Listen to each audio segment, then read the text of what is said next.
Yo, what is going on, everybody? Welcome to episode 42. So, sorry if it's a little bit bright on this end. I am outside, so my apologies on that.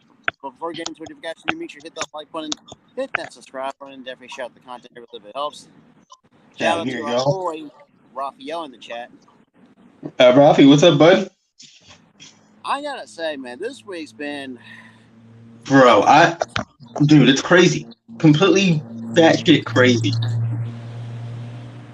Not only do you have the whole Vince thing, and then you have the whole Guerrero dilemma going on. If you haven't heard about that, Jesus Christ. it's crazy, bro. And now Vince was using a concentration camp, a World War II concentration camp for a goddamn video package. Yeah, that's. Yo, my God, so crazy. What's going on? Honestly, though, man, do we get one of the. I mean, the only recap that I don't mind doing is SmackDown. Although actually SmackDown before WrestleMania was actually pretty decent for what it was, which I actually really didn't mind when I rewatched SmackDown from March 31st. So we had the Usos cutting a promo, and then you had KO and Sami Zayn kind of, in a way, kind of like their final confrontation before WrestleMania Night 1, shall we say. I thought it was an interesting. I think Jamie or Jay said, quote saying, if we still can hold our tag team titles, don't be surprised. Or I'm trying to paraphrase here. Don't be surprised if KO stabs, and this is looking at Sammy, pretty much saying, don't let Sam or KO stab you in the back. And that's the thing. And that's the thing that I want to touch on with this segment. It's happened before with Kevin. He's always stabbed partners in the back. He stabbed Sammy in the back in NXT. Stabbed him in the back of the main roster. Stabbed Jericho in the back. He stabs everybody in the back after getting close to them. Absolutely. And it's always happened. So they're not wrong there. But I thought it was a pretty carbon copy, I'm gonna beat you type of segment. Yeah. And leading up to the event, it wasn't anything, spectacular. It wasn't spectacular. It didn't wow me. I didn't mind it though for what it was, because for what it was. You had a week left until Mania. What could you do? Exactly. Like I know you had to rush some stuff, but yeah, sure. But it also, you have to make sure to try to make it make sense going into WrestleMania at the same time. For our first match card, we had a men's Fatal 4-Way with Ricochet and a few others. I actually really enjoyed this Fatal 4-Way match with Montez Ford, Ricochet. I can't think of the other two right now off the top of my head. But it was a really fun match, and with Ricochet getting the win. I mean, it's really not, like I said, nothing really special. I don't know how many more of those this guy's getting under Vince, man. With Vince back, yeah. I don't know how many more of those he's getting, because I don't even think the guy's gonna be on TV anymore. I really don't. It saddens me. It pisses me off. It really is. Next match we had the Andre the Giant Memorial Battle Royal. To be quite honest, I didn't really care for this. Yeah. At least he didn't have a jobber win it this time. They had somebody with some credibility win it. In Bobby Lashley, that's fine. But yeah, I didn't really care for it because past winners. If I'm going to or if they don't. For me, I don't really think they need to scrap. They need to add a stipulation to it. Or not just you win a trophy. That's all they get is a trophy. They don't get a title shot. They don't get They don't get pushed. I feel like this should be a form of a way to get somebody to get pushed, a newer star that would never get a push any other time. I feel like that's what should have happened. But I agree 100%. But you don't see that. Oh, you just won a trophy. Yeah, and that said, you have your name engraved on it. It's like, what was the fucking point then? Like, who cares? Exactly. Oh, he's a Andre the Giant Memorial Battle Royal winner. So? It's not like that mattered. If it mattered more, we care about the accolade, but we don't. Yeah, good point. Next match, we had our first women's segment on Friday Night SmackDown. It was a women's fatal four-way, individually, by the way, too, with Raquel getting the win over. I can't think of the other fucking women right now, but I guess there's been too much. We don't really much care, and that's right, and that's sad to say. Well, it's sad. It saddens me to my ever-living core because we heard it on Raw, we've heard it on SmackDown. Crowds always dead with these women. But what really pained me was that following Sunday. That's what really pained me. Because you could hear a pin drop inside of a goddamn stadium. Stadium of 800,000 some people. Because of these women are not getting over. It saddens me. Because these women are great competitors. And they're not getting over. They're fantastic. Chelsea Green, fantastic. Sonya Deville, fantastic. Who else? Raquel, fantastic. And I think I said Liv Morgan. Liv Morgan, I can see flaws in her game. I can see a little bit of flaws, so I can see why she's not over yet. But she's also with her character work. She's great with her character work. Just in ring, she's kind of sloppy a little bit. She's got some kinks to work out. I think she's good. But she has room to get better. Oh, absolutely. I feel like she has room to get better. But after that, with Raquel getting the win, we get to our first tag team match of the night. Drew McIntyre and Sheamus taking on Imperium. With Drew and Sheamus picking up the win, which also leads. I think it's before. Yeah, that's right. That's what set up the triple threat. They won by disqualification because of fucking Gunther's. I'm thinking to myself, like, you could have said this, you could have done this triple threat match. You could say this, like, oh, we're gonna have a triple threat match. You should have said announced it a lot sooner than that shit. That's just me.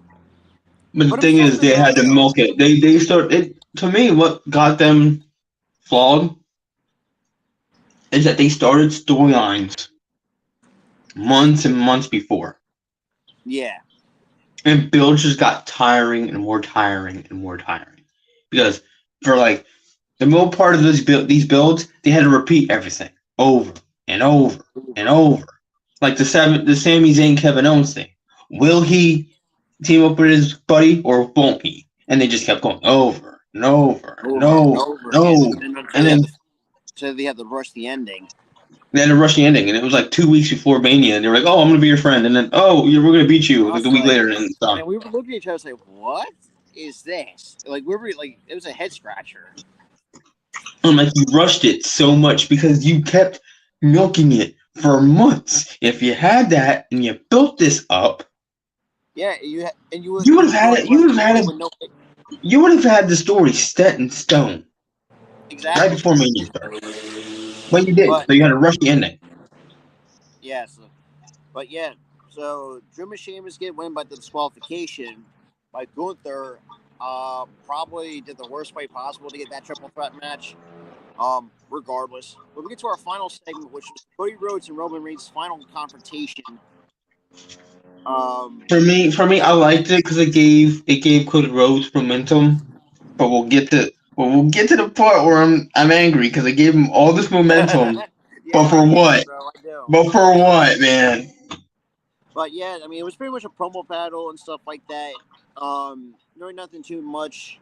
You know how Cody is with the promos. I mean, like I said, I don't have really much written down. But yeah, so Cody Rhodes pretty much say, "Oh, you know, what do you want to talk about?" Like how he opens up with his promos and shit like that. So it's not really something special with that.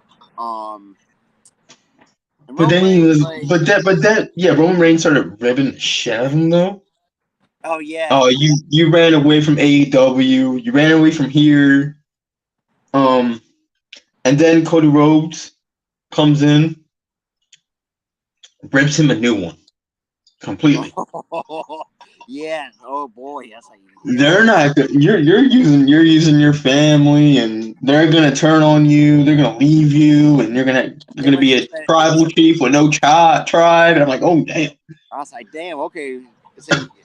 Here's the fact.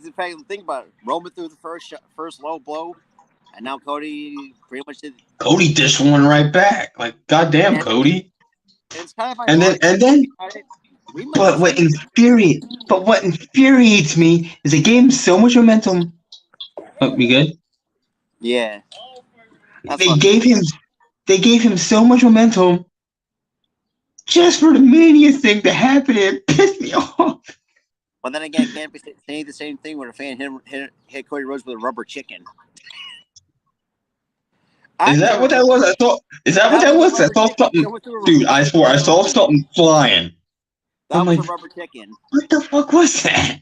That Yeah, was a rubber chicken. someone literally threw her. Oh, and man, the internet went wild with that. It's like, I gotta see the clip because I saw something flying at Mania, and then yeah, it is. They did say it is But a rubber.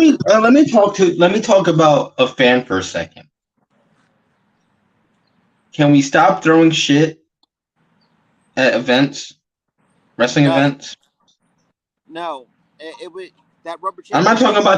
about the rubber chicken. I'm talking about the water bottle that hit Roman. Oh shit! I forgot about that. Can we stop with that? That's not okay. That is not okay. It really isn't. These people are there to entertain you, entertain us. Mm-hmm. And because someone in the back wrote the finish, don't be mad at the person acting out that. They're the actors. They have nothing to do with how they win or how they lose. Oh yeah, Nothing. for sure. You don't need to throw water bottles at him because, oh, he won a match. That was not his call. That was the writer's call. Yeah, That's BS. and not just that too, and the fact that Cody needs to struggle. I'm thinking to myself like that's a load of crap that I.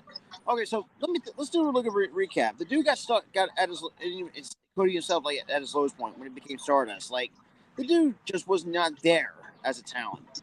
Became trying to be a ripoff of his brother, and Cody said himself that was his low point of his career. Had kind of felt like he was getting disrespected. Goes like elsewhere and reinvents himself. Then you tell me that he said he needs to struggle with the fact he's been put on the show for 9 months with a torn pec right off the fucking bone. Like I don't get this logical of thinking.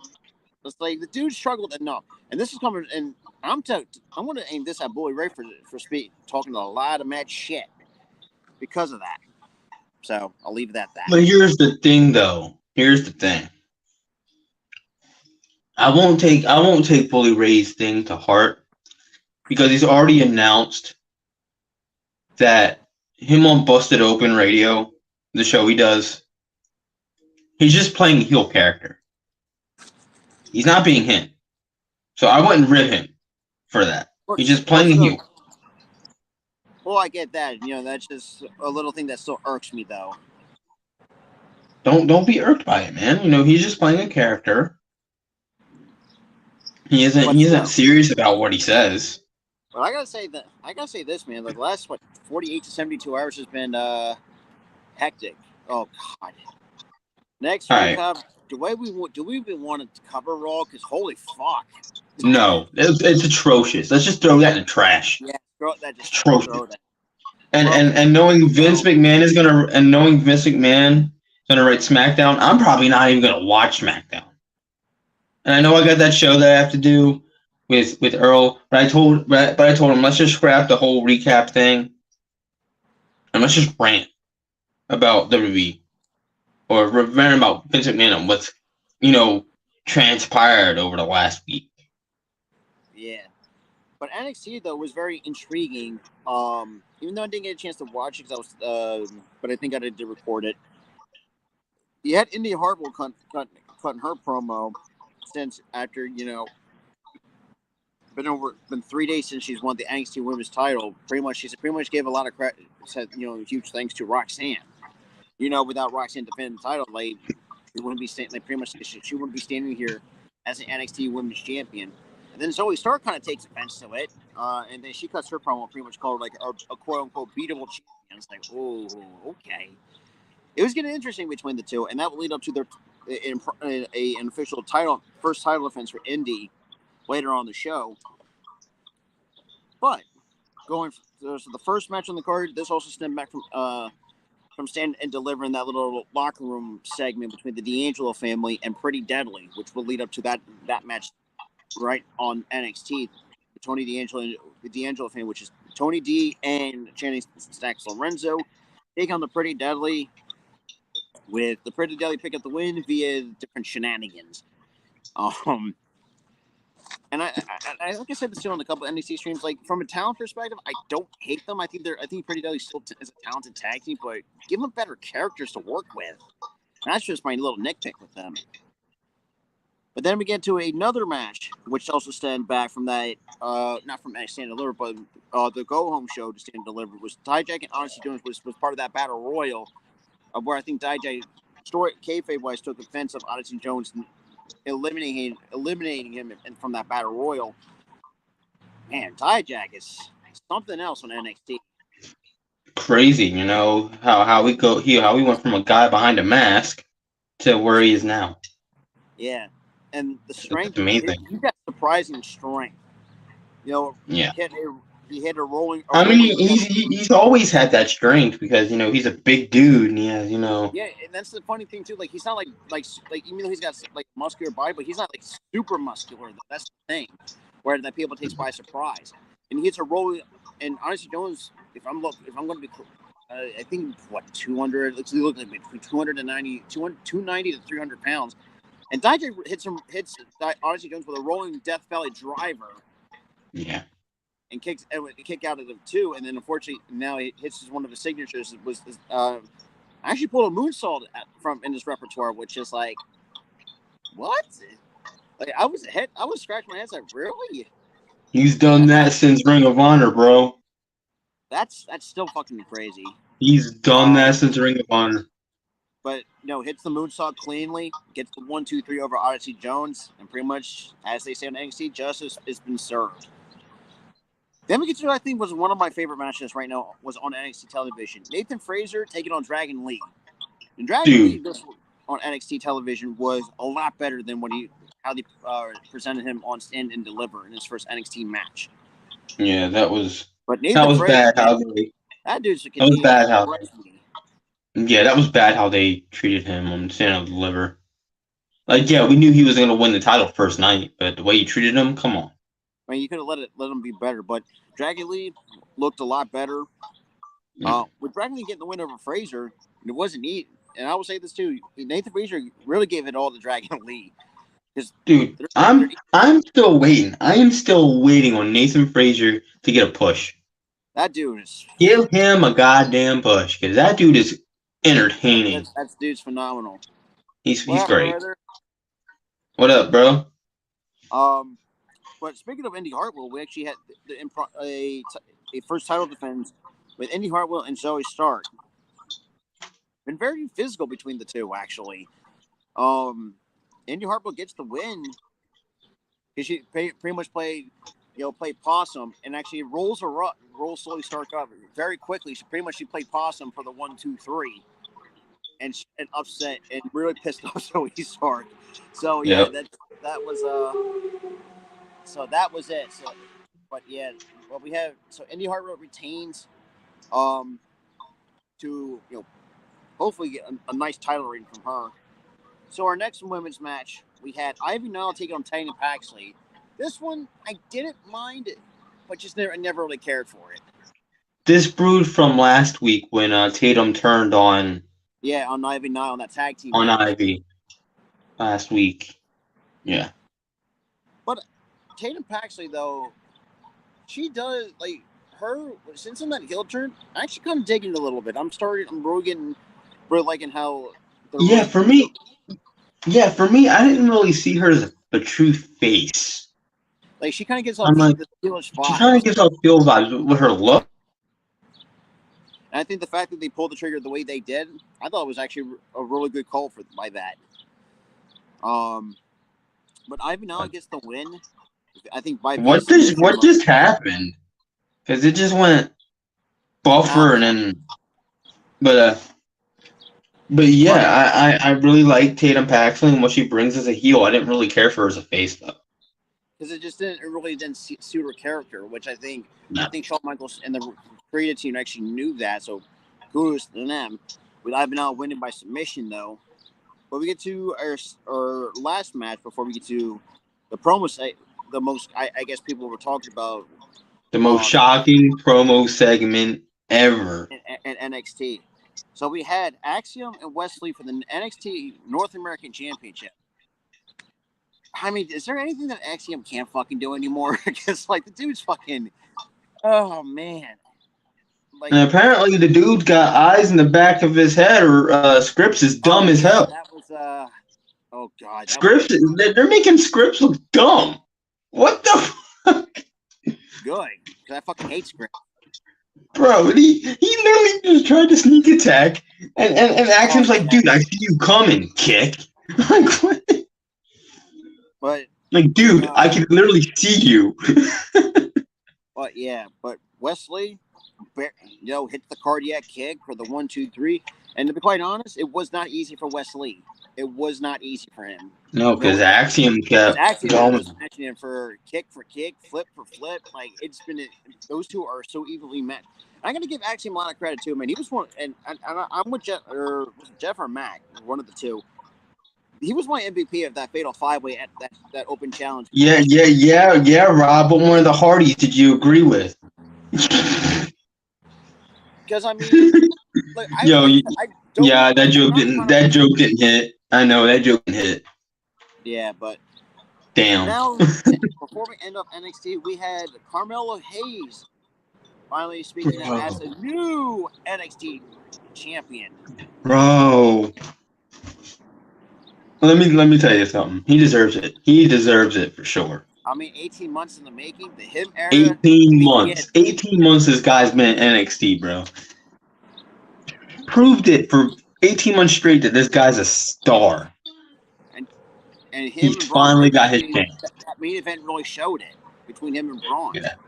Yeah. I actually watched it back, so yeah, man, I know. But yeah, Carmelo Hayes pretty much, and Trick Williams pretty much coins the term. The him era has now begun.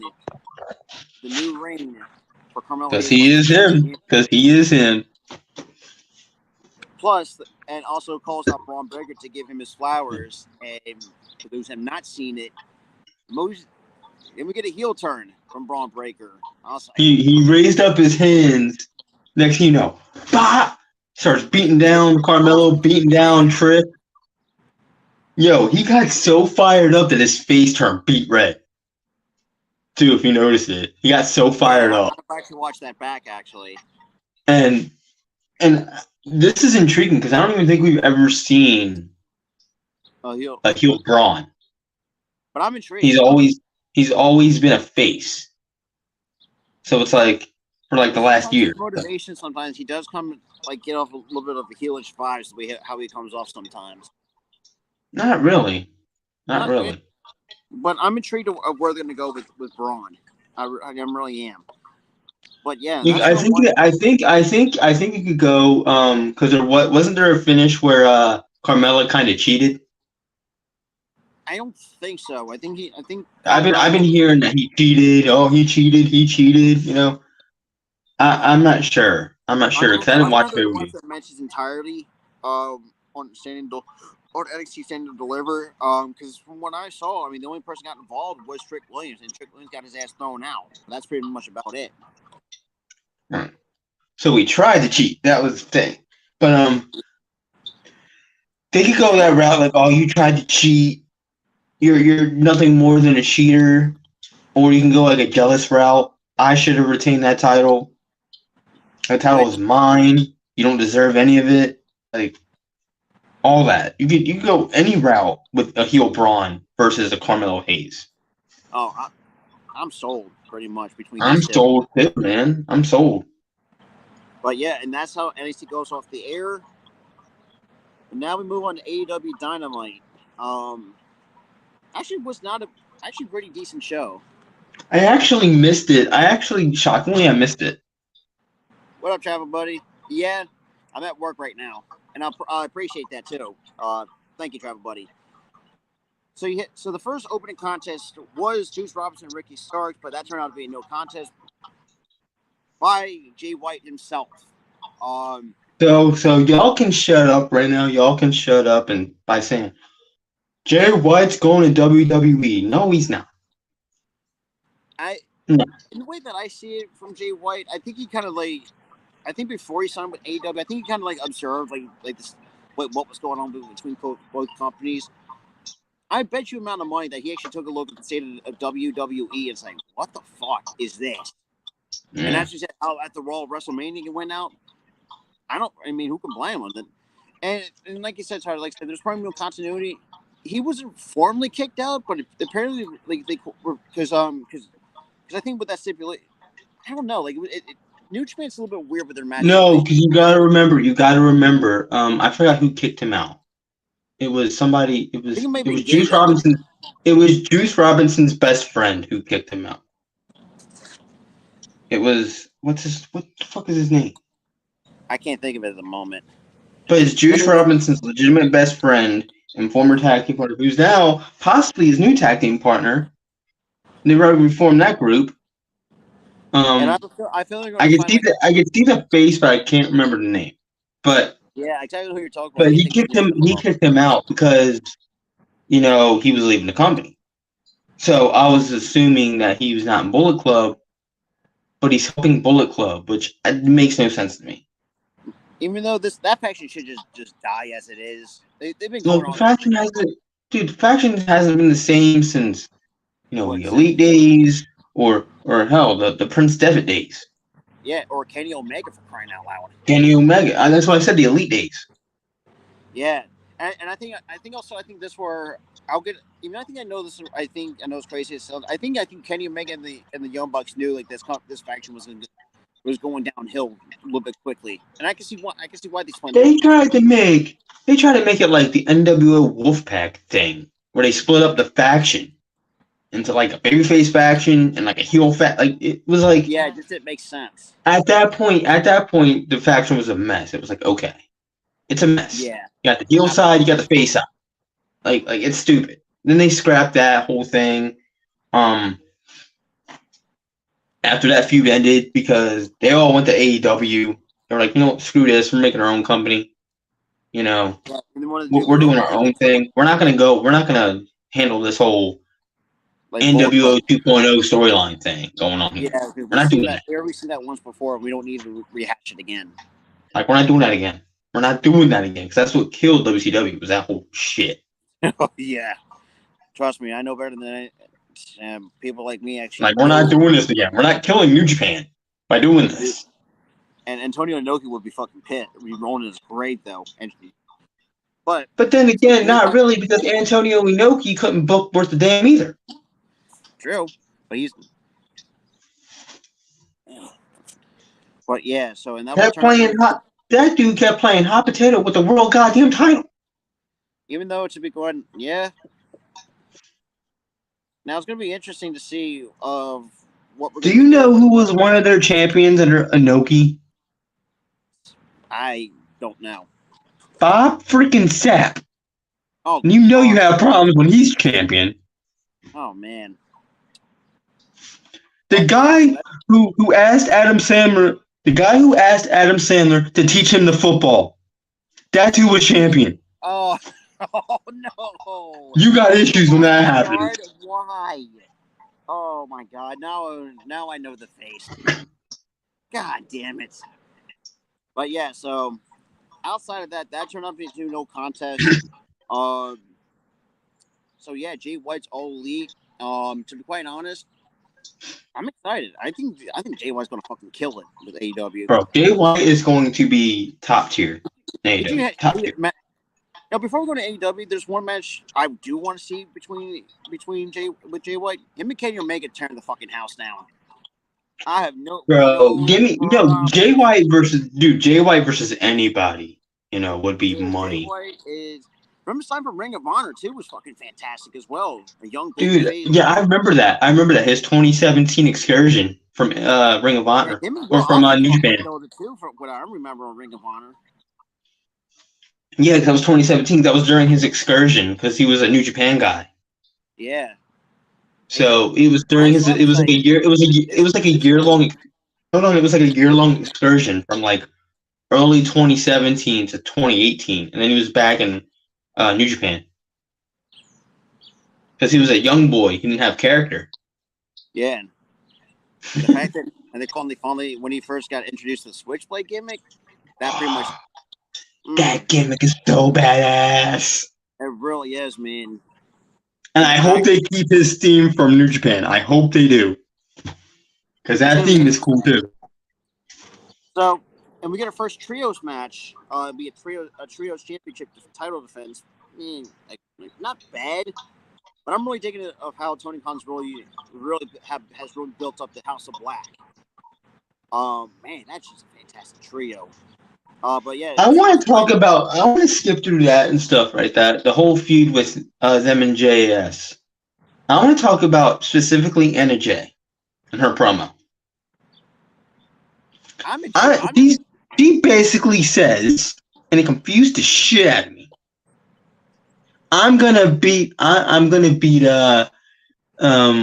Julia Hart because my ass is fat. It's basically what she said. I'm like, what? How does that pertain to you beating somebody? But yeah. How does that relate to that? Like, what?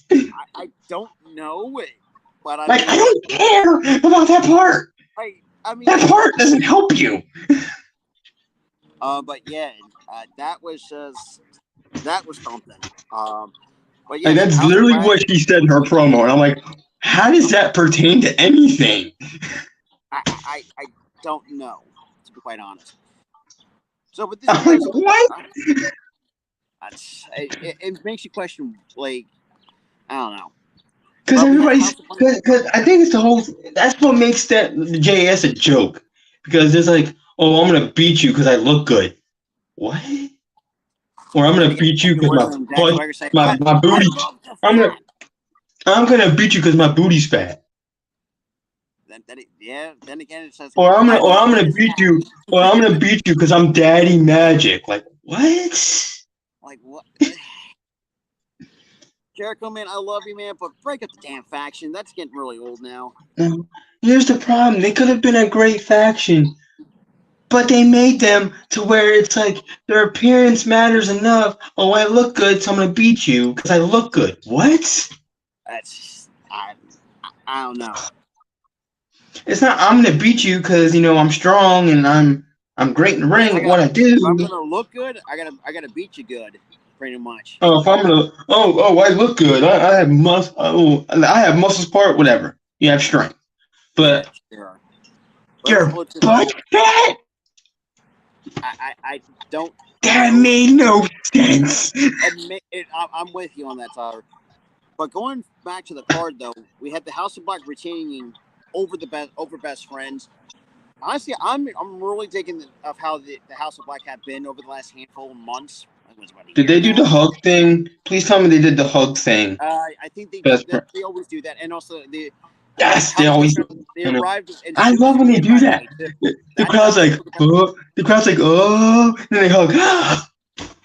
But yeah, so that's how. So and best friends they come out through Sue's van as well. So yes, Mama Sue's back. But yeah, we got our first women's title defense between Riho and Jamie Hayter. To be quite honest, I got to give Riho a lot of fucking credit though for hanging in with Jamie Hayter as well. But Jamie Hayter does get the win though. But it wasn't easy for Hayter. Because Riho. Honestly, I get why people don't like Riho because she is small on the smaller side and it doesn't look realistic. But man, yeah, I get that. I mean, but man, that little lady has heart. In that ring. She has freaking heart, bro. Yeah, exactly. And that's why I gravitated toward her in 2019. Because I saw her, I didn't see her for her size. Like, oh, she's small. This doesn't look believable. I'm like, this lady has freaking heart, bro. I mean, she showed hell, I mean, her and Hater. I think that was for me. That was one of the best matches outside the trios match. That was like another good match on the card for all AEW. I expected it. Can we talk about yeah, I mean, the Acclaim, they really, no, not going to really go over that. Can we talk about MJF pulling out a fucking Frank Sinatra for crying out loud? This man, I saw that segment on my phone, like on what AEW posted it, and I just couldn't help but crack up laughing. Like, this man came out with dudes with like he had a whole freaking band. And then this dude started busting out Sinatra out of nowhere. That's like, what? They needed do 2 songs too on AEW television. But then again, he had a whole set list. 2 songs. That's fucking crazy. Bro, and the fact that he yelled, and it's funny that the ending part to it, where Jungle Boy was actually in the band in a disguise, like purposely, fucked up the symbols, and JL got in his face, and they just how wrestlers getting disguised like that and start beating his ass afterwards. Yeah. Yeah. And the best part of that, when he roasted his 8th grade teacher, Jesus Christ. Bro, that 8th grade teacher must have pissed him off. That's right. And you had the crowd saying, chanting ADD, ADD. I was like, ADD. What is that? Attention deficit? They were chanting. Dude, let me get this straight. They were chanting attention deficit disorder at the guy. That was coming from MJF. Say, if you have ADD, where's my people at? You can't tell me. Look, as much as he is a heel, but he's got a he's got a fun way of showing it. But I like it though. It was an interesting segment, but it was funny enough. Think about it too, and you'll say, "Hey, Darby looking above the rafters," because obviously this is also kind of tying back to that one from that Bar Mitzvah with the 4 pillars, which I'm intrigued at where they're going to go with this one because I'm excited for this one. If this is going to be a fatal 4-way, sign me up for that. If it's going to be a double or nothing fatal 4-way, I'm in for sure. I cannot wait for double or nothing. So the next match we had on the card, we had Sammy Guevara taking on Commander. Now, as much as I've seen Commander go before. This man walked from turnbuckle to turnbuckle on the rope and then flipped off the dirt. I'm like, holy shit. And the fact that he put on a really good match at Supercard of Honor with Big Kingo. For the love of Christ. Bro, that's another guy that made me shit a brick. Wait, Tony, I don't know where Tony Khan's finding these type of talent for Kenny. But Sammy... Finding them in Mexico, brother. Mexico, that's where the super good flippy shit is, bro. But Sammy Guevara does pick up the win over Commander. Oh, man. And boy, did we see the actual legitimate side of Sammy Guevara. And he actually cut a promo, pretty much accused, or in kayfabe wise, of MJF selling his soul to be at the top. He pretty much accused, or storyline wise, not be one of the 4 quote unquote pillars. For me, it's kind of weird. For me, this is kind of weird because they're trying to book him as a babyface, but he's in a heel faction. He's kind of still heel, but he's coming off as a face. It's weird. And I have a feeling they're going to have to pull it. If you're going to make him a face, then do it. Pull the trigger. Go ahead and do it. He didn't have a proper face run because he was organically turned heel because fans turned on him. Because of the Taya, Conti, and him debacle that happened. And fans thinking that he cheated on his ex for Ty when they didn't know what the hell was going on. They weren't there. They didn't see it happen. What up, Earl? Good evening to you, my dude. But yeah, and if you're not watching AEW All Access, sometimes you couldn't help feel bad for both Ty and Sammy. Bro, I'm like, when I watched that first episode, I missed the second episode, so don't spoil it for me. But when I watched that first episode, I'm like, when I watched that first episode and I saw that little segment that they had with Ty and Sammy, I'm like, they are actually kind of cute together. And the They fact are they're gonna really be together freaking for cute together, man. I'm yeah, happy for them both. yeah, it's like they But both do the whole fandom, wrestling fandom, trying to accuse him of cheating and like, oh, they got together a month after the split. Oh, he must have been cheating. You don't know that. He might have pulled it off saying, look, I'm. He probably told his wife, look, I'm starting to catch feelings. So let's just Well, end it technically, here. it was his fiance at the time before he It was his married his fiance. wife. He probably went and looked before he even thought about cheating. He probably looked at her and said, "Look, I'm catching feelings for somebody else. I don't know why, but that's what it Yeah, is. it's a I little bit think of a we should play." conversation, but That's probably what happened. You don't know what happened. He probably never even cheated. yeah. So Sammy Guevara had another good and I feel like this side too. I think he's another star in the making that I could see for Sammy Guevara because he's been in some high profile matches during his I'm time in telling you right AEW. now. You know what made me think that this dude was a star? Shoot, Him in these goddamn ladder matches. dude, he's pretty much He always pulled off some crazy shit in these ladder matches, bro. absolutely. Every single time. Every damn time.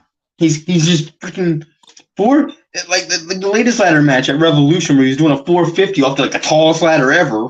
I was like, man, The ladder's up here, the second ladder's way down there. but How yeah. the hell?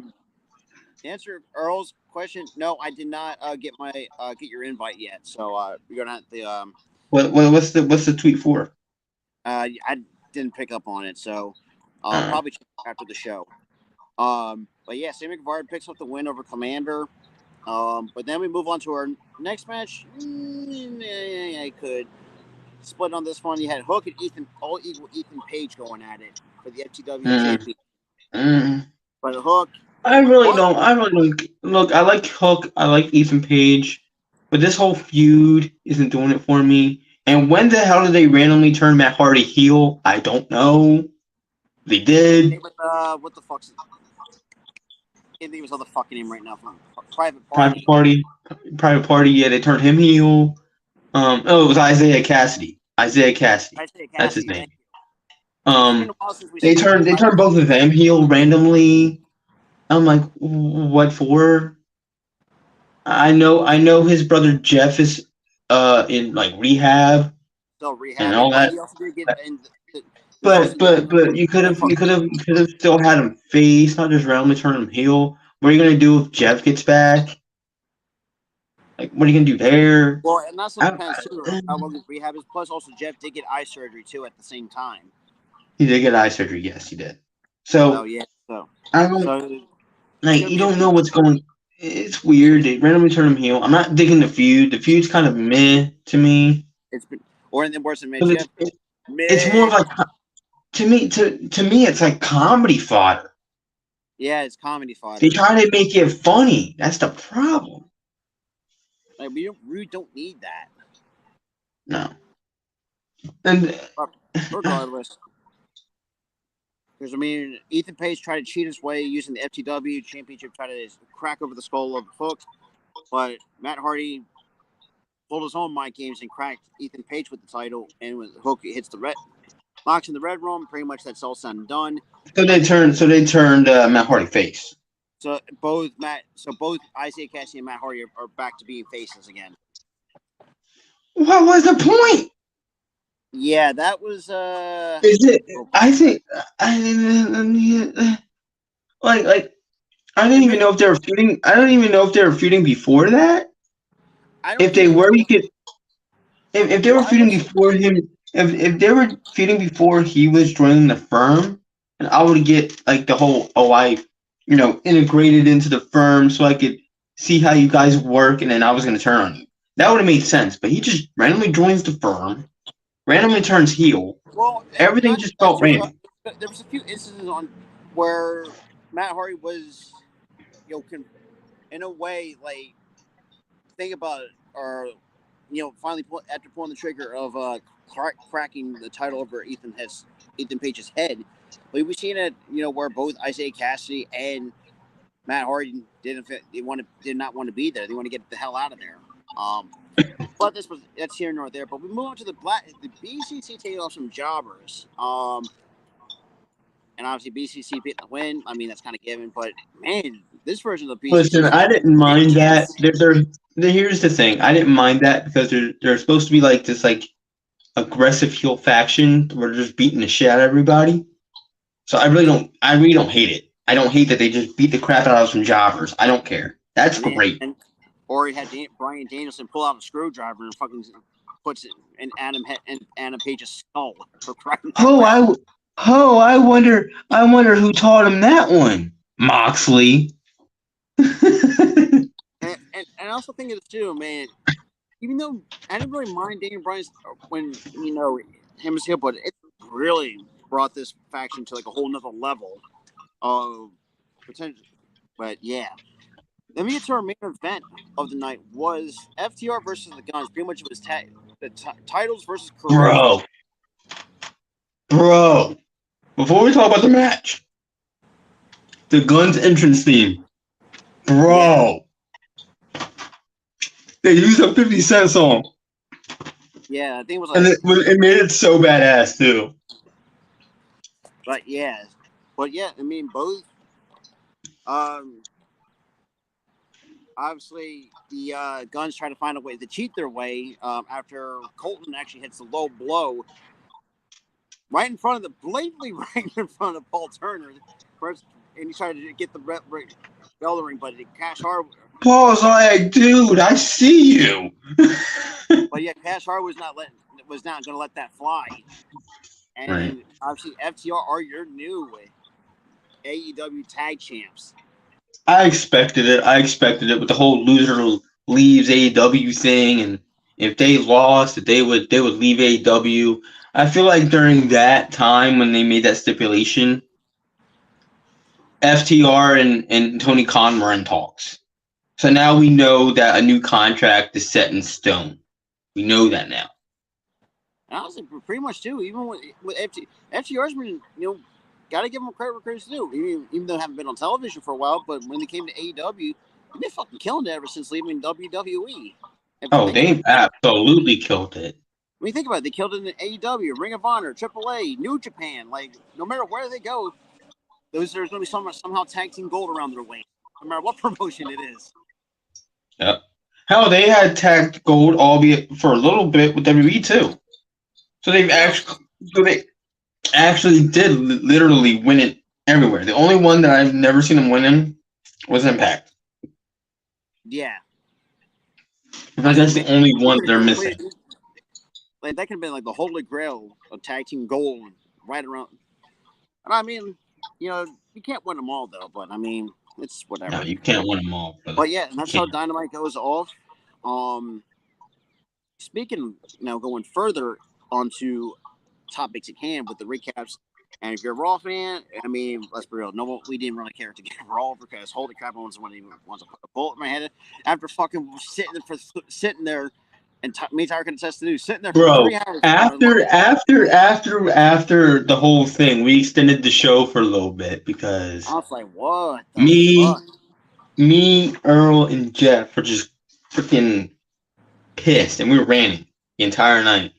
It was just Jeffy more so him because it was like he was yelling, screaming, pissed off. His face was all red. He was so angry. And rightfully so, the only return we got was fucking goddamn Matt Riddle. Which I don't mind Matt Riddle. I like Matt Riddle. I don't mind it. And don't get me wrong. And there's been rumors that Pretty Deadly was supposed to get a call up from NXT. But Pretty Deadly that was supposed to get a call up. That segment with Seth Rollins was supposed to have words in it. And you saw that viral clip was going all around everywhere. And you could see how pissed off he really was. It's like, what the fuck? He was like, are you freaking kidding? Like, he threw his hands up and was like, are you freaking kidding me? Yeah. So all I gotta do is just stand here on the crowd singing and me walk away? Pointless? And then you have me questioning if he turned heel or not. He didn't turn heel. It was just a mindless segment to where he's just standing in the ring, letting the crowd shower him with love, and him walking out. That didn't need to be on TV. And that brings us to what we speculated it would happen. This had Vince McMahon written all over it, and we come to find out reports that and that's why after the show, me, Jeffrey, and Earl were so pissed. So pissed. Even though we try to get it out of Earl, he's so passive aggressive, which is the funny part. But honestly, I'm not excited for Friday. I'm not. I'm probably not going to watch SmackDown, and I'm definitely not going to watch SmackDown after what I heard earlier, or what I read earlier. And let me get to that. That's a good segue. So Vince McMahon, you evil bastard. Absolutely. You use a goddamn Holocaust concentration camp for a segment leading up to a match. For a video package. Excuse me, a video package leading up to a match. And it's not only just a Holocaust concentration camp. It is the worst Holocaust. Excuse me, I'm so mad I'm coughing. But it is the worst of the worst. If you're a history nerd, you know exactly. If you're a history nerd, you know what one I'm talking about. If you know, you know. It's basically what we're saying. And he used that. He used that. Hold on. He used that one to benefit himself. For his own benefit. To promote a match. Yeah, that's... How freaking sick are you to use that? And another thing, too. Your ass should have stayed retired. But no. I gotta weasel my way back and ruin every goddamn thing. Well, and surprisingly, there's a couple content creators that I've actually watched that actually brought up points that the only way you can get rid of Vince McMahon is either, I think someone put up like 4, 5, or 6. One, he's got to drop dead. Number two, is Endeavor, who's the owners now of WWE, has more voting power than Vince McMahon in terms of the shareholder stuff. So they have the power to do so, which. Well, we'll have to wait and see how that goes. But here's the thing: the only way that's gonna happen is if every single wrestling fan just boycotts WWE and they start losing money. And the fact, which is not gonna happen. So the only way that Vince is gonna be out of the company if he literally just drops dead. Well, another point someone made was the fact that. There might be some more stuff coming that right now are what's the word I'm looking for here? Or like still behind closed doors, so to speak. Potentially, there could be more shit could be hiding behind in. And this man. The reason why I'm so mad is it isn't the. Yeah, they're being amateurs. What's up, man? The guy that I just talked about ranting and raving on Monday, right there, guys. But the reason why I'm so up in arms with Vince being back is not just the writing of shows. It's not just that. It stems further than that. There's a lot of things. This man literally sexually assaulted women who worked for him and paid hush money so they won't even talk about it. That's why I'm so pissed off. Not that he's back. Not that the writing sucks. Yes, I'm mad the writing sucks.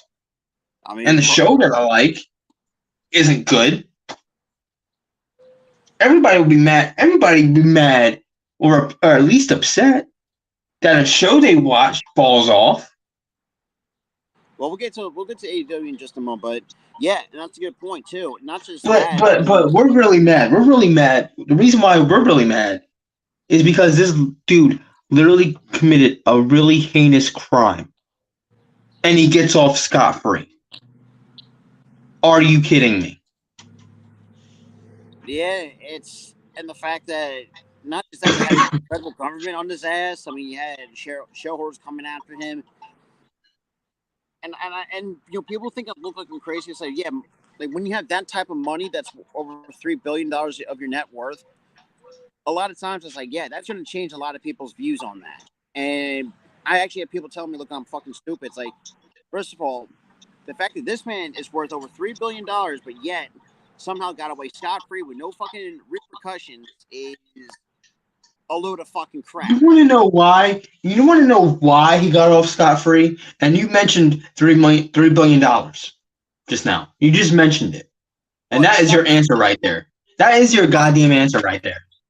He paid the feds off. He paid the feds off. He paid the feds off. He paid the shareholders off. I don't hear anything from them anymore. They were going after him when he tried to weasel his way back the first time. It's ridiculous. He paid the feds off. He paid the shareholders off. He most certainly paid off Triple H to step down. And to be quite honest, I'm going to say this. Don't be surprised if Triple H calls it quits. I really don't be surprised. I would walk out if I was him. You know what? No, screw you. And that's what people were saying too. Like, if you're going to get your point across, do like a max exodus. And that's not. I honestly, you know what I hope would happen? You know that segment on Raw where they had like a mass walkout? Yeah. I wish that shit now was legitimate. Where every single wrestler, every single staff worker who doesn't like Vince just walks out. Just walks out. Yeah, it's not going to benefit us because, no, we don't have a show to watch. But I'd rather have no show to watch and the wrestlers be pissed off and then Endeavor forces Vince out. And Endeavor has the power to do that. And they do. They have the majority voting power because they bought the company. And speaking of Endeavor's actually very pissed off, which is very unusual for a company. And for those who don't know who Endeavor is, they are pretty much the parent company of the UFC.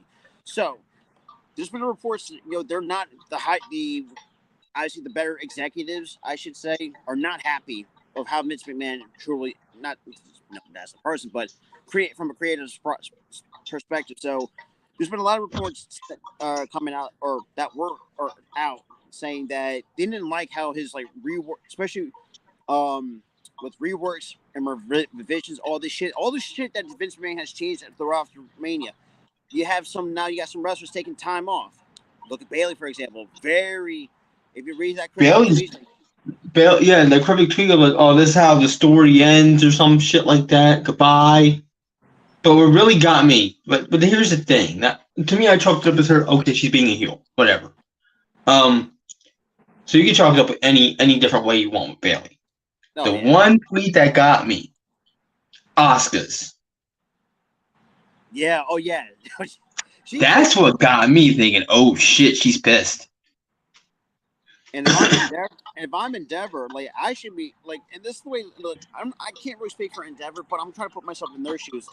If I see Asuka being unhappy as she was, calling out how bad the women's division is, yeah, the changes need to be made immediately. That's the way that you have a piss poor women's division. You have piss poor writing because Vince just wants to rush and have a billion rewrites, and then he doesn't know what he's doing half the time. These rewrites, he confused the crap out of me with the Seth Rollins thing. Seth Rollins was confused and pissed off. Because that segment was supposed to should have been the official call up of Pretty Deadly from NXT, but that was completely scrapped. And if you look at it was that clip of Seth Rollins being frustrated during commercial break.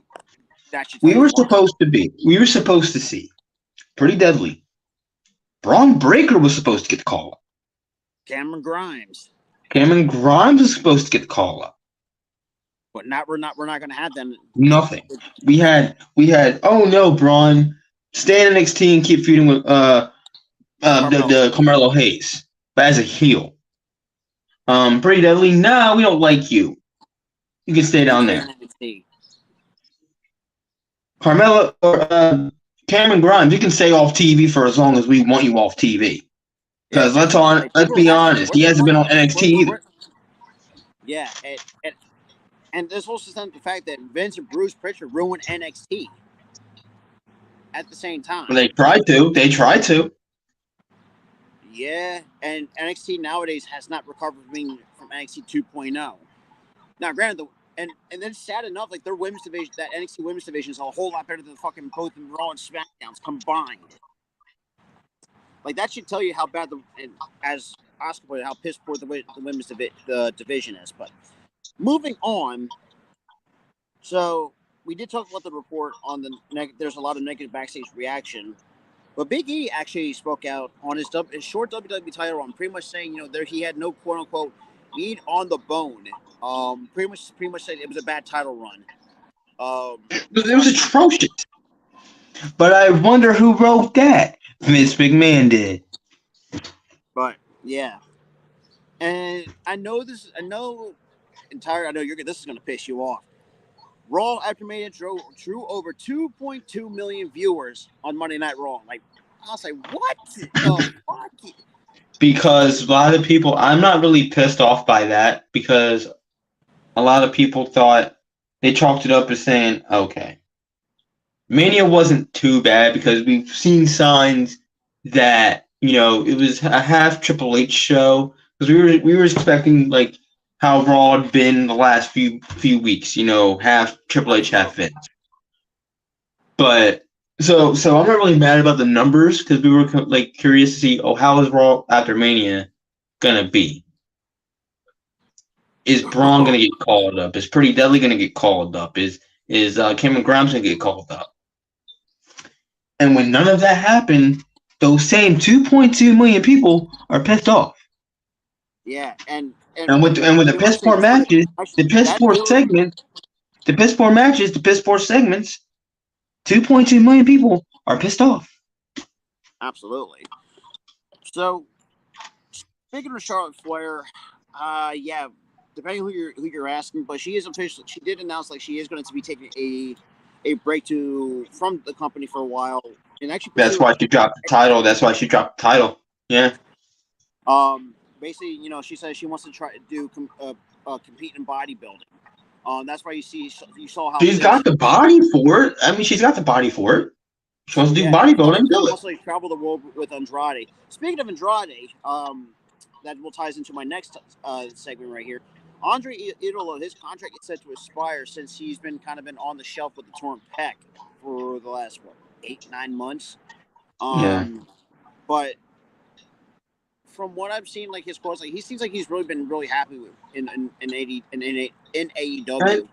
And before his injury, he was getting a prominent push in the company. Absolutely. He had his own fashion and everything.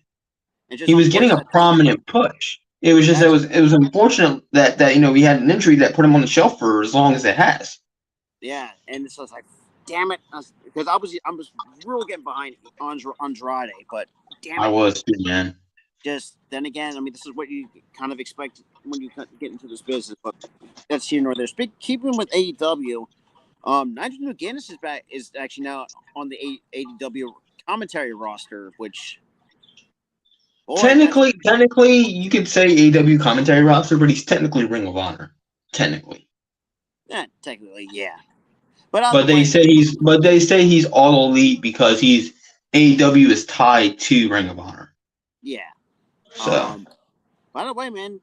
By the way, I still like him on commentary. I've always have been. I liked him in WWE commentary too. He was very insightful. He was a very good commentator. He was for a while too before he transitioned to that full-time commentary. He was a wrestler for a while. Ring of Honor days. People really forget about that. Yeah, people do forget. Yeah. All In has been announced for London, England at Wembley Stadium. I was like, are you fucking Finally, they bring back All In, and it goes to the best fans in wrestling. The best fans in wrestling. You cannot. And people say, "Oh, they're not going to sell it." They're going to sell that bitch out fast. Oh, you'd be. Think about it. If you can sell the Dude, O2 money in the bank. WWE literally sold Clash of the Castle within a day. And A look at day. the Money in the Bank. That's already sold out of the O2 Arena. That was sold out in a day. Like don't mess with UK fans. They No, show they're up very and show hardcore out. type of fans. They show up and show out.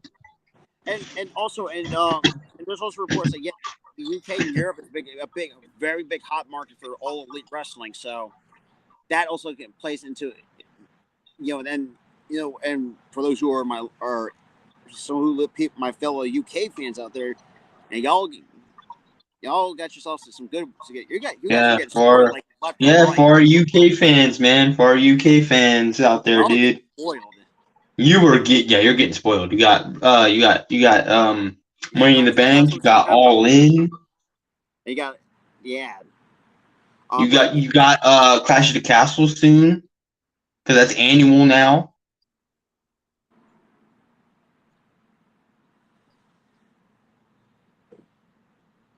So yeah. What up, Adam? what's But up, Grandpa Adam? How you doing? asked us, Do do you you think think they're trying to give Cody John Cena a push because that's that's what what everybody's thinking? that kind of No, gets I think Cody's getting the John Cena shovel because Vince is back. his friends could care less about Cody Rhodes Think anyway. about it. Think about it. He rewrote the main event to where his favorite won the match, and then his other favorite came in and beat the living hell out of Cody the next night. Even though it's a load of fucking crap, but I mean, He's getting the shovel. He is not getting a push. He's getting the shovel. that's And absolutely true, man. if you don't know what that means he's not getting pushed. He's getting buried down the card. Yeah, and it's feel like I said, man. Well, where we have seen this before? Oh wait, we've seen it during the time with Stardust, and that was at his lowest point of his career. Oh my god! Don't even remind me of that stupid gimmick. But I mean, Ever. oh yeah, and it's bad enough. Like the fact that him losing, like, yeah, that shit is sad. It's very sad, man. It's very sad. And it's bad enough. You're already pissed off Dustin Rhodes, his career's he's about to be done very soon. So I mean, that should tell And you. then you pissed him off again because he ran on Twitter about the main event of Mania.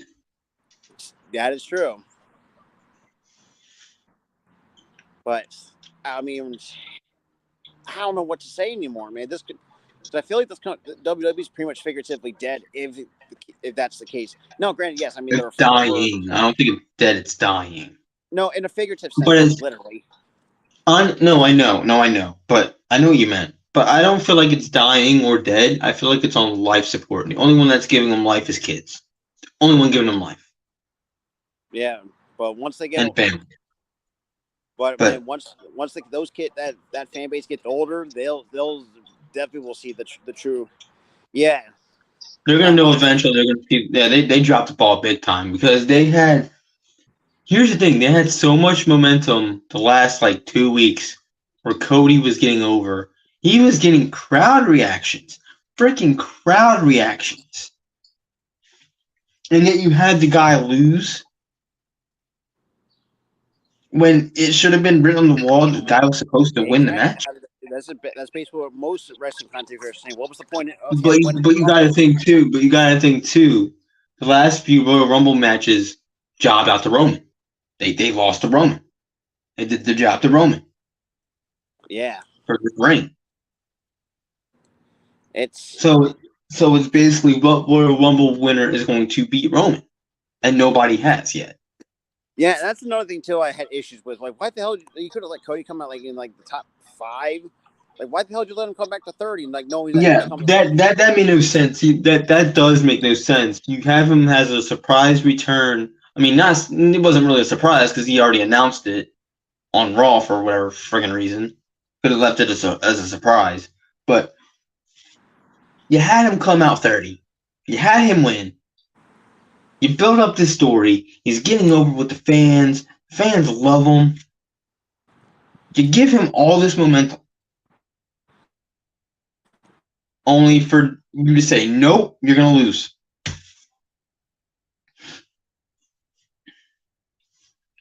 I think you froze.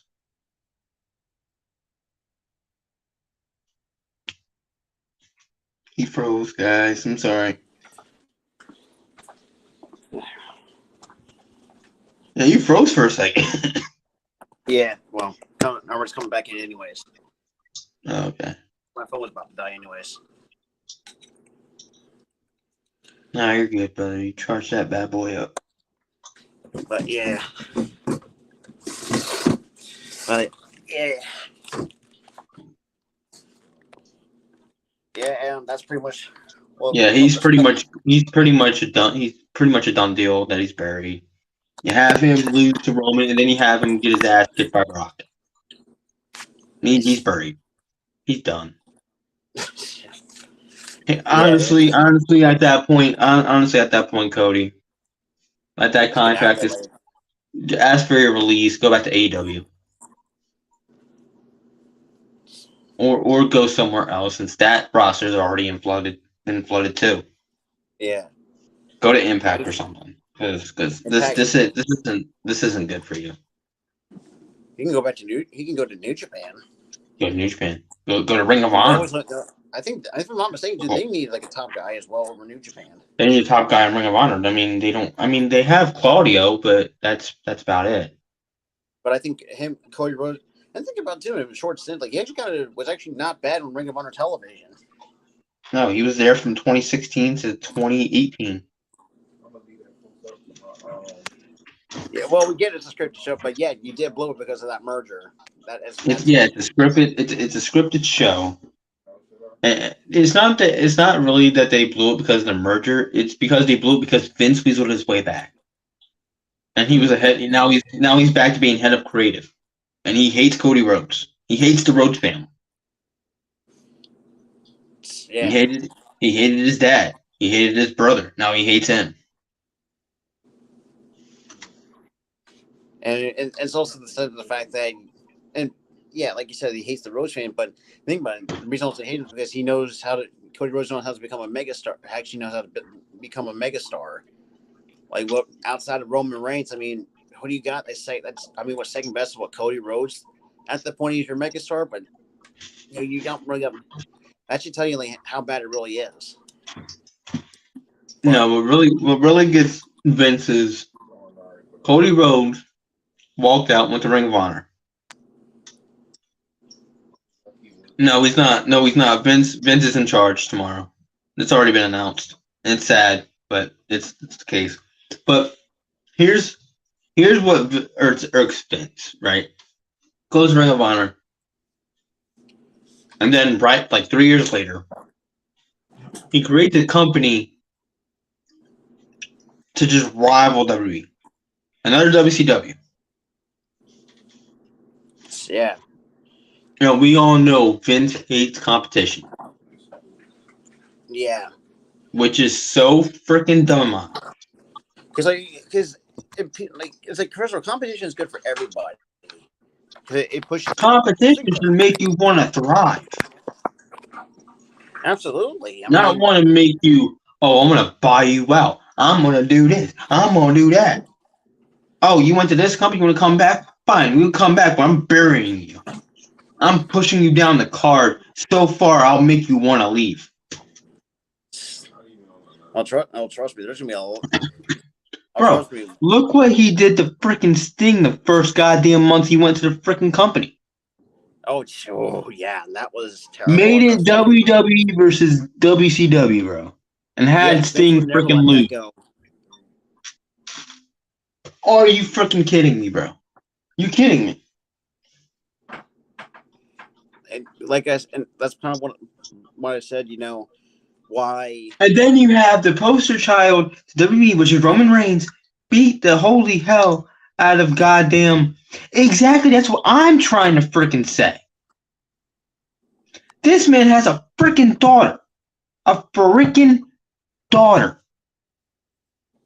And to do what he did was extremely, extremely heinous. Extremely heinous. And now you hate your his ass. Like he just said in the comments, his ass should not even be in the WWE right now. His ass should be in a freaking jail cell. A prison cell.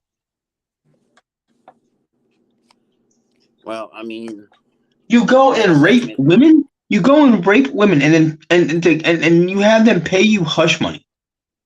Hush money. Or you pay them hush money with company money. It's and not Are that you too. freaking? Now you're And now, pissed off the feds. oh, I'm just gonna pay off the feds. I got $3 million. I can pay off the feds.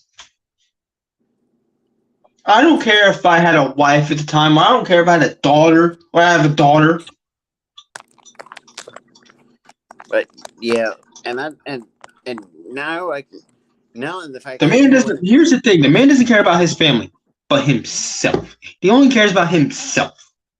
That's narcissism at its finest, ladies and gentlemen. Narcissism. Yeah, exactly. The guy's a freaking narcissist. I mean, narcissist. And it's like, and the fact you're already pissed off the Endeavor already in your short time back since selling the company. Bro don't even own the company, so I hope Endeavor fires their ass. I hope they do. I really hope they do. Endeavor, fire him, please. Get that, yo. In the comments, y'all, put hashtag fire Vince. Oh man, that's been speaking of. I actually want to talk. Put that shit in the comments. Dude, that's been going viral everywhere. And honestly, Rob, in one of the hashtags, put fire Vince. Oh, trust me, I will. Put that shit in there too, bro. Because, well, yeah. So I got nothing else to add. I think we pretty much covered everything. And let me reiterate before we leave for the third time. That man should not be working for WWE. He should be in a prison cell. Or, like I said, be 6 feet under. Even though I don't wish death on one person, but karma has to get you at some point. It's a guy who raped women and had them pay or paid hush money to shut them up. The only thing that hold on. You said about something about him being 6 feet under. Let me tell you something. For a guy who did what he did to the women and paid hush money to them, so they don't go to the feds. He did, but he goes to the feds. So they don't go to the feds, right? He pays them hush money after he rapes them. And you said that you don't wish death upon anybody, but you'd rather see him 6 feet under? You know what I gotta say about that? I mean, screw it, me too. And it's bad enough. I mean, you're and going back to what Oscar said too. No guy or gal. I'm not, no person. That's a better way of saying this. No person. Yeah. Who rapes a person, rapes or murders a person, which thankfully Vince never did. He never murdered anybody. Technically, no, but here's the thing: he never intentionally murdered anybody. Oh well, that if it's not that, yeah, like by his own hands, like stabbing or shooting and stuff like that. That's what I mean. Okay, I was about to say, but he still has that blood of Owen Hart still on his hands. I know, but it's not. But here's the thing: he didn't kill him. It was a faulty equipment thing. But here's what I think about this: a person who rapes and kills somebody, or rapes or kills somebody, doesn't deserve shit in life. Why do you think? And this man is running around free with $3 billion.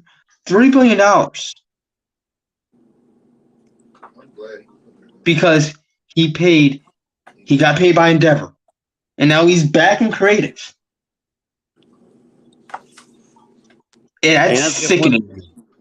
And yeah, John, no, because the problem when they were on YouTube, yeah, that's when everybody was putting in the chat was fire fence. Yeah, that was but hold on, let me finish that. This man doesn't deserve shit for what he did. Doesn't deserve shit. And yet here he is back in creative. Writing shows. Piss poor at that because he didn't care about fans. And he's and he's somehow roaming scot-free in this world. That's not okay. So Endeavor, I hope you're watching intently. Fire Vince McMahon right now. Fire him. It's not a good look for your board. Call authorities. Have this man thrown in prison. Because he doesn't deserve shit for what he did to those women. You ain't wrong. You ain't wrong. And, one final thing, though. I think going back to it, like I said, with Bailey put on, and you've seen instances where, like, she was kind of, when I got a chance to watch some interviews, like, she was kind of very uncertain of what her future's looking like. And you could see, like, I guess you could see a little bit of fear in Bailey a little bit since Vince came back, and now you have. There's fear with everyone. There's fear with everyone because I bet you the majority of the people that Triple H brought back are going to get fired. No. And but hopefully Endeavor does the right thing. Because acts as Vince. Just takes some. Oh, and that's another thing too. I forgot to put down in my notes was that the COO of Endeavor is actually going to, is still going to do because there's going to be major layoffs coming. So fingers crossed. Vince for every one of those layoffs. Well, we have to wait and see when those when that news comes out. If Asuka's turn out to be one of them, and I'm going to be a little bit upset, yeah, sure, I will be. But she deserves a lot better, and go back to either go to Japan, and also working with Stardom too. So I wouldn't be surprised she went back there anyways. So I would be mad she got released, but then again, Asuka deserves a lot better. I think most of these women do. All of them do. All of them. Every single one of these women deserve a lot better. I mean, think about every single one. Asuka, Bailey, Dakota Kai, Io Sky for that fucking matter. Like, what the fuck? Like, what happened to the quote unquote genius of the Sky that was an NXT? Like, what the fuck was that? Then again, that's Vince we're talking about here, and stick him into a faction where should never have happened. But outside of that, now I get now. Here's the thing that the damage control thing was not Vince's doing. That was Triple H. You gotta remember that. Because it was during SummerSlam. SummerSlam was the very first pay-per-view that Triple H wrote. He made damage control. Right. He written damage control. That was the first mess up he did. Was that faction. And the way he booked the faction. That was Triple H's fault. True. Absolutely. So I blame it on Triple H. He has some kinks to work around, but the thing is, I could chalk it up as okay. That was a mistake. Whatever. But with Vince, though. And this is interesting. Actually, I want to have a little bit of a quick discussion with this. People don't like her. Here's the thing. People don't like her. And I get why they're not fond of her. I can't say they don't like her. They're just not fond of her.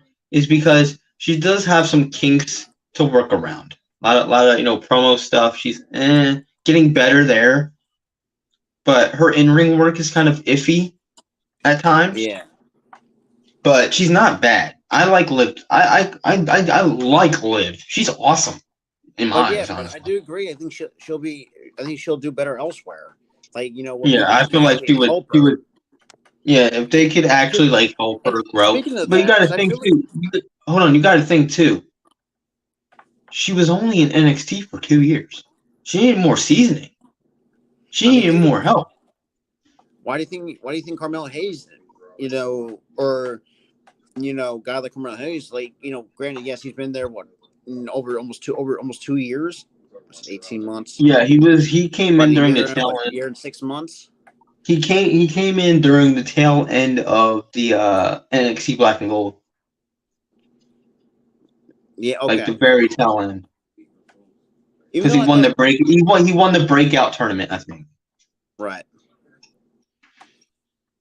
Yeah, John, like I said, Yeah, we'll see it's when we gonna get there. start coming. It's gonna start coming. If for as long as Vince is around, he's gonna release people. And I think this is where the company fails to do is actually know how to train or actually help the wrestlers get better. Think about it. Like I said, I mean, Liv Morgan, as much as I love her from being a Jersey girl, I like what she has. I mean, I wish like the trainers could have done a lot more with her to work her. You see, but here's the thing. I've already always said this about Liv. She does have kinks to work around, but I see the potential in her. I I mean, we've see it. seen flashes. Like we've seen some flashes with her, and I was very very happy when she won the title. I was very very happy, but It was just lackluster at best. and that was Vince's fault, the run itself. But you could see the kinks, you could see the holes, the cracks that she had. Absolutely. The writing didn't help because it made it worse. It made it more noticeable. The Oh, cracks she had. absolutely. And that was just ugly. So you could see the flaws. And that's the only issue that I have with Liv. So she needs to fill those cracks out. She needs to fill those flaws out to where she's better at this. Like a little bit better. Back to your point that that could have been an opportunity to have her sort of kept her back in NXT for the, and fix that. But then again, they rushed up their main roster call ups, and well, let's just say that kind of failed. It failed. And that's what they've always done with their main roster call ups. They always rush them. Always rush them. I mean, and the sad part is, I remember in the 2000s, bro, when they always had like vignettes for like a month, 2 months, 3 months. Yeah. Nowadays, like, all right, we're just gonna throw it on TV. We're just gonna throw it on TV. So, how do you expect? I'm sorry to say this, but who do you think Vince McMahon is going to release? I think one of them. Candice LeRae. Wouldn't be surprised. Asuka's one of them. Asuka, Bailey. I mean, Io Sky, Dakota Kai. Who else? Who has kind of pretty much failed at this point? Damn, I hate to say it. I hate to say it, but I think good ass question. I hate.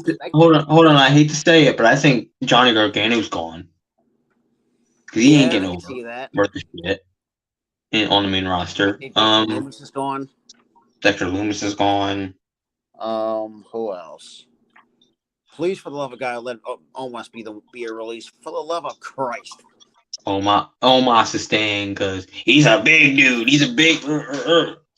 So he's staying. Jesus fucking Christ. Well, that's gonna keep because Vince is a dumbass. He likes the bigger guys, even though they can't wrestle half the time. We're with you, John. Now, Braun Breaker, like that's Braun Breaker's not getting released. Braun Breaker's not getting released. He's the big dude. He's when he's saying when he gets the call up, like that's kind of worrisome. But here's the thing, Braun Breaker, he's a big dude.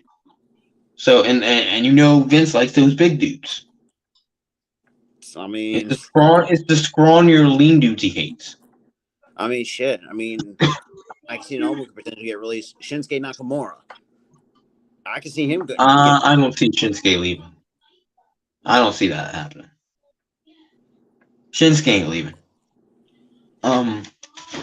I see. You never know, but we see big stars. Asuka definitely for sure I can probably see because I see Ali walking. I see him walking. Yeah, good riddance. I don't hate Ali, so I think he'd be better elsewhere. He'd be better off elsewhere. Trying to think. That's a really good question by John L. Though that gets you thinking who potentially. For me, I think Ali would thrive in New Japan in their juniors division.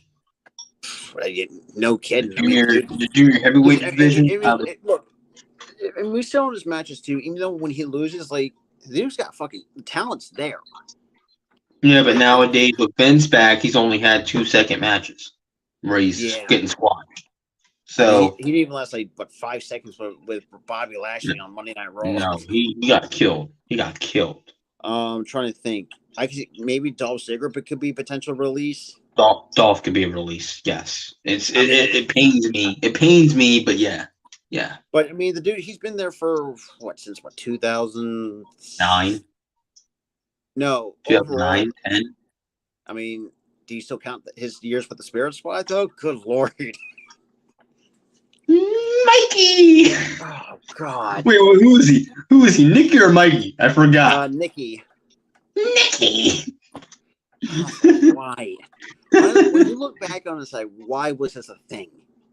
Or remember him in that racist ass gimmick where he was Kerwin White's lackey. Oh God. Oh dear God, it was racist. I dear God. But I'm with you, Tyler. I know he's going to pay me to say Dolph Ziggler, but Dolph Ziggler's proved everything the last 20-something odd years. The dude's I don't think his release is going to pain me, but at this point in his career, it's like he's older. Putting over talent isn't. He's no longer. He's not as young. I mean, he can still move around, but he's not as a spring chick as he used to be. I don't think he's going to get a release either because he's doing what he's supposed to do. When you get older, you get job to the younger talent, and he's done that. Absolutely. You always do the job for younger talent out of respect when you're older. That's the wrestling business rule. I'm trying to think. Ziggler, Asuka's another one. Bailey, like you said, probably pretty much the entire Damage Control is going to be gone potentially. Ali, like you said. Trying to think. I'm thinking about who else. I'm thinking about who else because right now I don't. I'm drawing a blank. There's a plethora. Gargano. Madcap Moss could leave. Emma should be one. Emma could leave. I don't know where the hell those two have been. Who else? Shelton Benjamin can go. I forgot he was still with the company. Yeah, that's the crazy part. I mean, Cedric Alexander could go. Like I said, if Vince was still if Vince pulls out that maximum male modern bullshit to him again, he's walking. I don't blame him. First of all, where the fuck I wouldn't blame him at all after WrestleMania? They're supposed to say, they haven't used him. They haven't used him. They promised him and Bobby Lashley to have a match together, and they just didn't do it. And they scrapped it. I was like, scrapped it. And then he wasn't even used. He was, but here's the thing: he's a Friday Night SmackDown guy. So we have to see what happens on Friday. I'm not watching it, but you can watch it. I'm not watching it because of the whole bullshit. Earl hold it down. But I'll be on the show with him after though. Yeah, well, the show. Yeah, so on the Saturday at 4:00. Yeah, so I mean, but yeah, like we're gonna have to wait and see because we might see the release in the upcoming weeks. But like I said, don't be surprised. Someone like Asuka or Gargano. But then again, nobody else to say. We might be could potentially see some NXT releases. So that I won't see any NXT releases. I don't see that because I don't see anybody they're getting. I don't even see if there's anybody getting misused in NXT. Well, listen. I think the only NXT release I see is Cameron Grimes. Yeah, that's sad. It sickens me. The dude's fucking, or still freaking entertaining. Or maybe and Joe Gacy hasn't really done much on NXT either. So I mean, you got to make it. You have Joe Gacy have this awesome faction, and and you had the Grizzly Young Vets already gone. You had them lose. The Grizzly Young Vets, they asked for a release and they're gone. Now they don't know what the hell to do with Joe Gacy and Ava Raine. Because we haven't seen Ava wrestle at all. She only wrestled one time. One time. But here's the thing. She was still a little bit too green, though, in the ring. So I wouldn't be surprised. So before we get to talking about Joe Gacy, so John says, I wouldn't mind seeing Bailey go to New Japan, Ring of Honor, or Impact. I honestly see her in Impact more than anything. Impact machine. Because I feel like, yeah, because I mean that women's division is actually not bad, but just Bro, their women's division is freaking stacked. And you have someone like Bailey who's, let's be real, done it and seen it, done it all. She'd be a fit through right. Have her there, man. I think that because the way that I see it is, I feel like Impact's figuratively, their men's division kind of stinks in a way. Yeah. And it's sad, man. Like you got a good women's, because usually most companies it's like vice versa. Even, I don't think AEW's women's division isn't that bad either. So I mean, but AEW's women's division has gotten a lot better than they were in 2019. I'll give them that. A lot better. Way better on that front. Apparently, Ring of Honor would not be an interesting too. And mix and match with some of the other women. No, they really don't have many women for Ring of Honor. So I wouldn't mind Ring of Honor either. Just round out that division. I think at the super title you can have Bailey and Athena, build that Ring of Honor women's division. If you think about it, so money. That would seem so money, dude. Like that man. That first. You can have Bailey, Athena, Lady Frost, who's been very impressive. You got Sky Blue, part of that women's division. Yes. Oh, Jesus Christ. It'll be more so. It would be even more stacked than it has been. Yeah, and let's be real. The previous iteration of Ring of Honor, their women's division kind of stunk a little bit, for lack of a better term. That's because Sinclair Broadcast, they didn't give two shits about the women's division. But then again, their damn women's division got relegated to YouTube, and that's bad.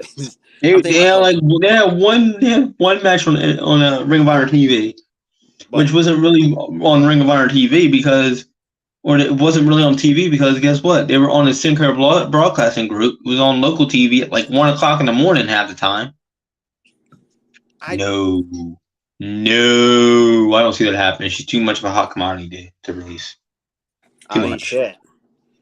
But then again, WWE's kind of known for making stupid decisions. So I mean, yeah, they did. Look what they did to Samoa Joe. He was over, and he still got fired. Even though he couldn't stay healthy. That also did present an issue. So I understand on that front why they got rid of him. But when Joe's fully healthy, oh good lord, that's just fucking scary. I'm sorry. Dude, he's been healthy for this entire freaking last 2-3 years he's been with the company. Fantastic match on Supercard. Fantastic. Him and Mark Briscoe freaking killed it, bro. And I want to see more of them in the future for Ring of Honor because I think they're, even though it's just, I will say this too, it's kind of so surreal that Jay's no longer here with us. It's still fucking surreal. Freaking hurt. That still freaking hurts, bro. And the fact you could see. They had just won the tag titles back like a few weeks before that too. And it's just, look, I know that might hurt Mark, but you can imagine what Samoa Joe's going to be going through. I mean, because he has some matches with Jay Briscoe throughout his time. He was probably honored that he was going to face his brother at Supercard. Honored. Because I mean, there was a couple times where he said he wanted to drop the belt to Mark and do it for Jay. I see this feud going a little bit longer, and I feel like that's going to eventually happen. Yeah, so obviously it's still a fantastic match. Was I shocked he retained? No. I mean, Samoa Joe's still fucking fantastic. Let's be real here. Samoa Joe's a freaking dog. Capital DAWG dog. And it's how great he is. I mean, look at that. Look, I know Ring of Honor may not have the best, or I'm not saying, they have upcoming stars, but their women's division, I'm very intrigued in. I mean, yeah, Athena could be is your face of that women's division. Fantastic. Lady Frost. Lady Frost. And Sky Blue did not just. But Ian Riccaboni, for the love of God, when you have a match with Lady Frost, stop making Frozen references, please. That's why I find it hilarious. And Chris Coleman, for me, is actually kind of underrated too in the broadcast booth. I loved him. I loved him on commentary half the time. Him as a wrestler. He needs to bring back that whole the confessional thing or the whole reverend thing that he did, like the whole pulpit? talk show thing he used to do. You know what I'm talking about? Yeah. Bring that shit back. Something pulp. I'm gonna have to rewatch the older episodes on Fight TV and kind of I'm get gonna back have to you to on that. too to actually Because man, Ring of Honor has remember what changed for that like was. the last handful of years. But like I said, we'll see. Like I said, Ring of Honor so far through 5 episodes been nothing short of fantastic. In terms of Oh, what not at all, brother. Not at all. All I 5 mean, episodes for money. I mean, I do shit. think I do think they run a little bit too many matches, but Yeah, that was then always been a again, not nitpick with a lot of people. Is that then 3 it match then format. but hold on, but then again, not really, because they don't run commercials, Yeah, so because it's they just don't have honor non-stop back. action the entire time. But like Well, maybe 1 or 2 backstage segments an episode. yeah, and I like the fact I thought Supercard was actually a really good pay-per-view. Actually, I want to watch it up. Just very unfortunate for Dante, unfortunately. Just very unfortunate. But oh god damn. God, That freaking injury, bro. His leg went that way. It ain't supposed to go that way. was good. Yeah. I don't think your leg's supposed to bend up. Like up. Like your knee is like your shin bone is like up. It ain't supposed to go like that. I'm really intrigued of what or how they're gonna what new designs are gonna have for the tag team title belts for Ring of Honor. So knowing that you know what I see? I see a classic vibe that they'll go with. makes like sense. A classic, more so because look at the logo. The classic design with the Briscoes, and you also got the classic design with the logo itself. So I mean, if you can find something that can throw the logo on a really nice design, I'm sold. Yeah, because remember the design of the current Ring of Honor, right? The logo is the 2009 design that they have. Yeah. It's also crazy too, though. It feels like we're old now, just seeing Chris Rodino's wrestle back on ROH television. I mean, that's a good question. I'm not entirely too sure. No, I think they still got a thing with New. No, I don't think they don't. They never really worked together. Technically, it was just they were just sharing Cody Rhodes for a little bit. Yeah. In 2016, that was what was happening because he had like a 3-month contract with. Or actually, it was a 7-month. It was a 7-month contract with Ring of Honor. He worked like 3 because he got hurt midway through it. Yeah, and then he let that contract expire and went full time with Ring of Honor. They didn't really work together. That was more so them and AEW. Yeah, years later. But yeah, so we're gonna wait and see how everything goes around. I got nothing else to add other than the fact that I got nothing else either too. Yeah, so with that being said, at least we got to air our grievances about the whole WWE situation. Absolutely. But thank you guys. We're like 40. We're 40 episodes in, bro. We're 40 episodes in. Well, yeah, but with that being said, and we'll see you guys on the next episode.